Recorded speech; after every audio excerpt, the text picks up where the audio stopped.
Common আসবেই আজীবন ইনশাআল্লাহ, কিন্তু কমনের পার্সেন্টেজ কমতেছে। কিন্তু তুমি যদি এখন বলো যে না কমন ফেলা বেসিক, ঠিক আছে বাবা, তোর বেসিক পড়ার মতো যোগ্যতা আছে, তোর ব্রেন এত এত ক্ষমতাশালী, তুই তুই কি এখন তোকে গুণগত তো বাকি চ্যাপ্টার আমি পরের চ্যাপ্টার গুলো বাদ দিলাম, তোকে গুণগত রসায়ন আসো, আসো খেলি। গুণগত রসায়নের কি তুমি সব টপিক পারো? তুমি যখন সব টপিকের পক্ষে কথা বলতে আসো, তুমি কি সব টপিক পারো? সব টপিক ব্রেনে ধরে? প্রত্যেকটা টপিক থেকে সৃজনশীল দিলে পারবি? 300 টপিক মাথায় ধরবে? তুই কি কেতাবের বইয়ের প্রত্যেকটা ম্যাথ পারিস? পারিস তো না। কিন্তু কথা বলতে গেলে তুই কেন ম্যাথ করতে নিষেধ করছিস? আরে আজব ব্যাপার। আরে ভাই তুই তো পারিস না, আমি তো তোর বাঁচাচ্ছি রে ভাই।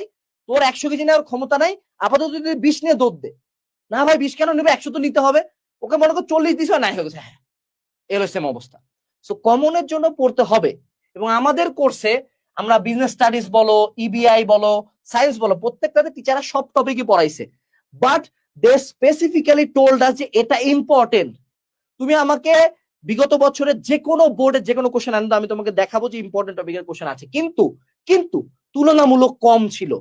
বাট কম নিয়ে যদি তুমি চিন্তা করো তাহলে তুমি পাশই করতে পারতেছো না রে ভাই।